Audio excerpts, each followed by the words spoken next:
Hello दोस्तों, एक बार फिर से आपका स्वागत है आपके अपने YouTube channel Advik superfast academic पर।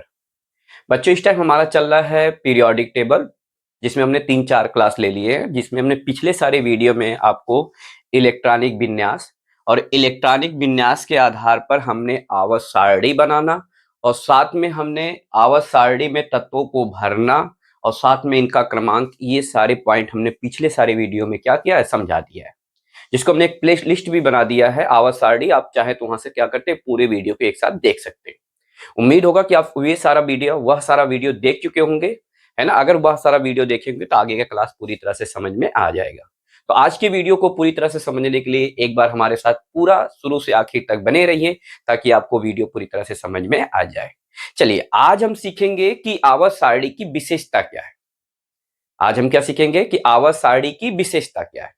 आवर्त सारणी की विशेषता भी हम लोग सीखेंगे कि वर्ग की विशेषता क्या है, यानी कि अगर आप किसी वर्ग में ऊपर से नीचे की तरफ चल रहे हैं तो क्या क्या परिवर्तन देखने को मिलेगा, तथा बाएं से दाएं की तरफ चलेंगे तो क्या क्या परिवर्तन देखने को मिलेगा। तो चलिए शुरू करते हैं आज का सेशन, है ना। आप पहले हम देखेंगे कि वर्ग की विशेषता किसकी देखेंगे, वर्ग की विशेषता। यानी कि अगर आप ऊपर से नीचे की तरफ चल रहे हैं तो आपको क्या क्या देखने को मिलेगा। वर्ग की विशेषता का मतलब ऐसे समझिए, अगर आप किसी वर्ग में ऊपर से नीचे की तरफ चल रहे हैं तो ये हमारा वर्ग होता है। तो ऊपर से नीचे की तरफ चल रहे हैं तो हमें क्या क्या देखने को मिलेगा। चलिए, पूरी विशेषता को समझने से पहले इस पॉइंट को समझते हैं। देखिए, ये हमारा पहला आवर्त है, ये हमारा क्या है, पहला आवर्त है। ये हमारा क्या है, दूसरा आवर्त है। ये हमारा क्या है, तीसरा आवर्त। तो आवर्त हमने बताया था कि आवर्त किसको बताता है, कोष को बताता है। परमाणु में क्या होता है, कोष होता है। उस कोष की संख्या को बताता है। जैसे पहला आवर्त है, तो इसमें कितने कोष होंगे, एक कोष होंगे। दूसरा आवर्त है तो इसमें कितने होंगे, दो होंगे। तीसरा आवर्त है तो इसमें कितने होंगे, तीन होंगे। चौथा है तो इसमें कितने होंगे, चार होंगे।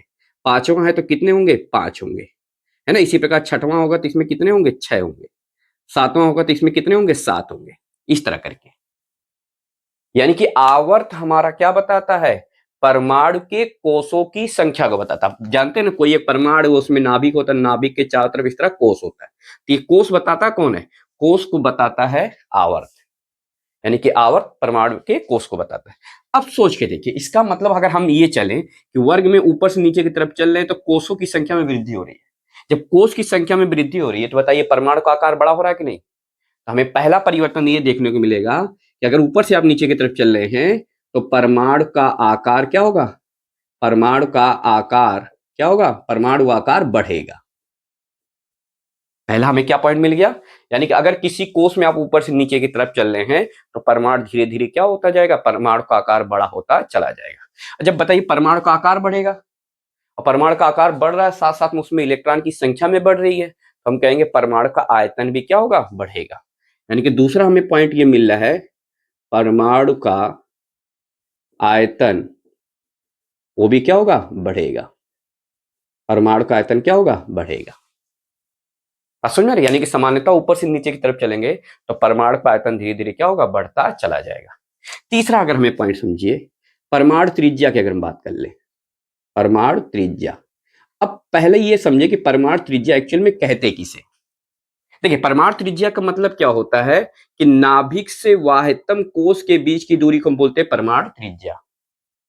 नाभिक से वाह्यतम कोष के बीच की दूरी क्या कहलाती है, परमाणु त्रिज्या। अब बताइए, इसकी परमाणु त्रिज्या नाभिक से इतना ही है और इसमें देखिए ज्यादा हो गया।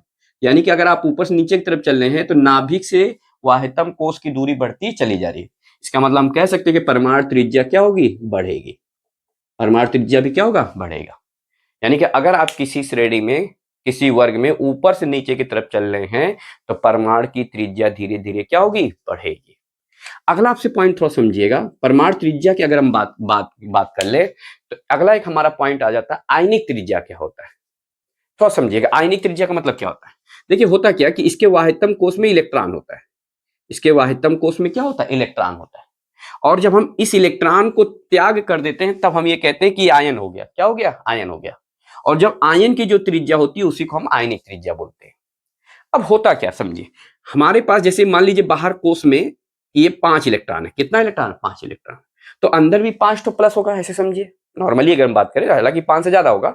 अगर हमने कहा कि मान लीजिए बाहरी कोष में 5 इलेक्ट्रॉन, तो अंदर भी प्लस कितना होगा, 5 होगा, तभी तो न्यूट्रल होगा। अब हमने एक इलेक्ट्रॉन त्याग दिया तो माइनस कितना हो गया, 4। प्लस कितना हो गया 5, तो 5 प्लस 4 को खींचेगा तो ज्यादा खींचेगा भाई। नाभिक में और वाह्यतम कोश के इलेक्ट्रॉन के बीच में क्या होता है, आकर्षण बल होता है। अब समझ में आ रहा है। तो होता क्या है कि अगर 5 तो प्लस है 5 तो माइनस, तो बराबर बल लग रहा है। लेकिन अब 5 प्लस 4 माइनस तो ज्यादा बल लगेगा, प्लस माइनस को ज्यादा खींचेगा। तो जब प्लस माइनस को ज्यादा खींचेगा यानी कि आपने इलेक्ट्रॉन त्याग दिया, तो इलेक्ट्रॉन त्याग करने के बाद उसकी जो त्रिज्या बनती है उसी को हम बोलते हैं आयनिक त्रिज्या। इसका मतलब आयनिक त्रिज्या क्या होगा, घटेगा। ऊपर से नीचे की तरफ चलेंगे तो अगर हम इलेक्ट्रॉन निकाल रहे हैं तो आयनिक त्रिज्या सामान्यता क्या होगा, घटेगा, है ना। आयनिक त्रिज्या क्या होगी, परमाणु त्रिज्या से सामान्यता क्या होगी, कम होगी। असल में आयनिक त्रिज्या इलेक्ट्रॉन त्याग करने के बाद जो त्रिज्या बनती है उसे हम क्या बोलते हैं, आयनिक त्रिज्या। उसे हम क्या बोलते हैं, आयनिक त्रिज्या।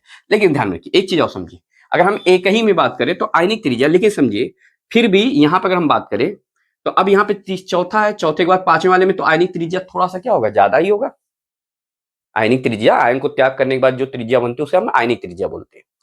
अब ऊपर से नीचे की तरफ चल रहे भाई, एक इलेक्ट्रॉन त्याग करेंगे तो फिर भी तो 3 उपकोष बच गए, 4 उपकोष, चौथे में 4 जाएंगे तो 4 पहले तीसरे तो ज्यादा ही होगा। तो इसका मतलब हम बोल सकते हैं आयनिक त्रिज्या भी क्या होगी, बढ़ेगी। आयनिक त्रिज्या बढ़ेगा। लेकिन ध्यान में रखिएगा आयनिक त्रिज्या तो बढ़ रहा है लेकिन वो परमाणु त्रिज्या से क्या होगा, कम होगा। आयनिक त्रिज्या बढ़ तो रहा है, परमाणु त्रिज्या भी बढ़ रहा है, लेकिन आयनिक त्रिज्या जो क्या होगी, सामान्यता परमाणु त्रिज्या से क्या होगी, कम होगी। इस पॉइंट को ध्यान रखिएगा, है ना। ये तो हमारा हो गया आयनिक त्रिज्या हो गया। अब अगला हमारा एक पॉइंट आ जाता है, अगला एक पॉइंट आ जाता है हमारा, है ना, आयनन एंथैल्पी किसे कहते हैं। अगला एक पॉइंट आ जाता है कि आयनन एंथैल्पी किसे कहते हैं। इस पॉइंट को थोड़ा समझिए। आयनन एंथैल्पी का मतलब होता है वाहितम कोश से एक इलेक्ट्रॉन को बाहर निकालने के लिए जितनी ऊर्जा की आवश्यकता होती है उसे हम बोलते हैं आयनन एंथैल्पी बोलते हैं। जैसे सोचिए, मान लीजिए कि ये कोई परमाणु है और ये इसका वाहितम कोश है। अब वाहितम कोश में यहाँ पे इलेक्ट्रॉन है, ये नाभिक है तो नाभिक प्लस होगा, ये माइनस होगा। अब इसके, अब ये प्लस क्या करता है, इसको अपनी तरफ खींचे हुए। तो ये यहां से अगर हम एक इलेक्ट्रॉन निकाल रहे हैं तो इस इलेक्ट्रॉन को बाहर निकालने के लिए जितनी एनर्जी की जरूरत पड़ती है उसी को बोलते हैं आयनन एंथैल्पी। जैसे समझिए, अब यहां पे ये समझिए कि अगर यही परमाणु का आकार छोटा होता, ऐसे समझिए ये परमाणु का आकार इतना बड़ा होता है तो यहाँ पे प्लस होगा, यहाँ पे माइनस होगा। अब इसके बीच में आकर्षण बल ज्यादा होगा। परमाणु जितना ज्यादा छोटा होगा तो नाभिक वाहितम कोश से पास में होगा, तो नाभिक ही इसको खींचता है, नाभिक उसको क्या करता है, खींचता है। तो यहां पर बल ज्यादा होगा और यहां पे बल कम होगा। जब यहां पे बल कम होगा तो हमें कम बल लगाना पड़ेगा, कम एनर्जी लगानी पड़ेगी। लेकिन यहां के इलेक्ट्रॉन को निकालने के लिए हमें ज्यादा एनर्जी लगानी पड़ेगी। यानी कि अगर परमाणु छोटा होगा तो आयनन एंथैल्पी का मान क्या होगा, ज्यादा होगा। परमाणु बड़ा होगा तो आयनन एंथैल्पी का मान क्या होगा, कम होगा। यानी कि ऊपर से नीचे की तरफ चलेंगे तो आयनन एंथैल्पी क्या होगी, घटेगी। आयनन एंथैल्पी क्या होगी, घटेगी। आयनन एंथैल्पी आपकी क्या होगी, घटेगी। बात समझ में आ रहा है? आयनन एंथैल्पी आपका क्या होगा, घटेगा।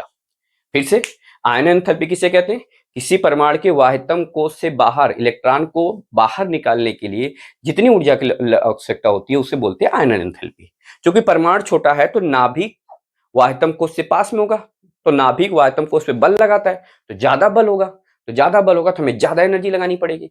वही जब क्या होगा, परमाणु बड़ा हो जाता है तो नाभिक से वाहितम कोश की दूरी बढ़ जाती है। जब आप पढ़े ना कूलाम का नियम, दूरी बढ़ेगी तो दूरी बढ़ेगी तो बल का मान क्या होता है, कम होता है। ये दूरी ज्यादा है, जब दूरी ज्यादा है तो बल का मान क्या होगा, कम होगा। यानी कि यहाँ पे कम बल लगा इन दोनों के बीच में, जब कम बल लगा है हमें कम एनर्जी लगानी पड़ेगी। यानी कि ऊपर से नीचे की तरफ आप चलेंगे तो आयनन एंथैल्पी का मान क्या होगा, घटेगा। आयनन एंथैल्पी का मान क्या होगा, घटेगा। अब समझ में आ रहा है। अगला हमारा एक पॉइंट है इलेक्ट्रॉन, अगर हम बात करें, अगला हमारा एक पॉइंट है इलेक्ट्रॉन बंधुता की। हम बात कर ले, इसकी बात कर ले, इलेक्ट्रॉन बंधुता की बात करें। इलेक्ट्रॉन बंधुता, पहले इस पॉइंट को समझते हैं कि इलेक्ट्रॉन बंधुता कहते किसे। पहले इस पॉइंट को समझते हैं, इलेक्ट्रॉन बंधुता। इलेक्ट्रॉन बंधुता आयनन एंथैल्पी का जस्ट उल्टा होता है। इसमें हम एक इलेक्ट्रॉन निकाल लें तो एक इलेक्ट्रॉन निकालने के लिए जो ऊर्जा की आवश्यकता होती है उसे बोलते हैं आयनन एंथैल्पी। इलेक्ट्रॉन बंधुता, एक इलेक्ट्रॉन इसमें वाहितम कोश में प्रवेश कराने के लिए जितनी ऊर्जा की आवश्यकता होती है उसे हम बोलते हैं इलेक्ट्रॉन बंधुता। अब सोच के देखिए, यहाँ पे तो बल कम है ना भाई, नाभिक अगर हमारे पास में होता तो तुरंत इलेक्ट्रॉन को खींच लेता। जब तुरंत इलेक्ट्रॉन को खींच लेता तो हमें कम बल लगाना पड़ता। लेकिन यहाँ पे थोड़ा सोच के देखिए कि यहाँ पर ये दूरी ज्यादा है तो ये नाभिक जो है इस पे कम बल लगाएगा, जब कम बल लगाएगा तो हमें यहाँ पे इसके वाह्यतम कोष में एक इलेक्ट्रॉन प्रवेश कराने के लिए ज्यादा एनर्जी चाहिए। यानी कि अगर परमाणु बड़ा होगा, है ना, तो उसका इलेक्ट्रॉन बंधुता का मान ज्यादा होगा। अगर परमाणु छोटा होगा तो इलेक्ट्रॉन बंधुता का मान क्या होगा, कम होगा। यानी कि ऊपर से नीचे की तरफ चलने पर इलेक्ट्रॉन बंधुता का मान क्या होगा, बढ़ेगा। इलेक्ट्रॉन बंधुता का मान क्या होगा, बढ़ेगा। इलेक्ट्रॉन बंधुता किसे कहते हैं, किसी परमाणु के वाह्यतम कोष में एक इलेक्ट्रॉन प्रवेश कराने के लिए जितनी ऊर्जा की आवश्यकता होती है उसे हम उसका क्या बोलते हैं, इलेक्ट्रॉन बंधुता बोलते हैं। अगला हमारे पास है ना, विद्युत ऋणात्मकता। अगला हमारे पास पॉइंट क्या है, विद्युत ऋणात्मकता। ये पॉइंट बहुत ही इंपॉर्टेंट है, विद्युत ऋणात्मकता, है ना। देखिए विद्युत ऋणात्मकता का मतलब क्या होता है, थोड़ा समझिएगा। विद्युत ऋणात्मकता का मतलब होता है दो भिन्न भिन्न परमाणुओं द्वारा, है ना, साझे की इलेक्ट्रॉन को अपनी ओर खींचने की क्षमता। फिर से समझिए, इलेक्ट्रॉन बंधुता किसे कहते हैं, कि दो परमाणुओं द्वारा साझे की इलेक्ट्रॉन को अपनी ओर खींचने की क्षमता को हम बोलते हैं इलेक्ट्रॉन बंधुता। क्या मतलब है, जैसे मान लीजिए हमारे पास ये दो परमाणु, एक तो ए हो गया और दूसरा आपके पास क्या हो गया, बी हो गया। अब ये दोनों मान लीजिए एक एक इलेक्ट्रॉन की साझेदारी कर रहे हैं। ये वाला मान लीजिए इसका इलेक्ट्रॉन, ये जो क्लास है इसका इलेक्ट्रॉन है, ये वाला इसका इलेक्ट्रॉन।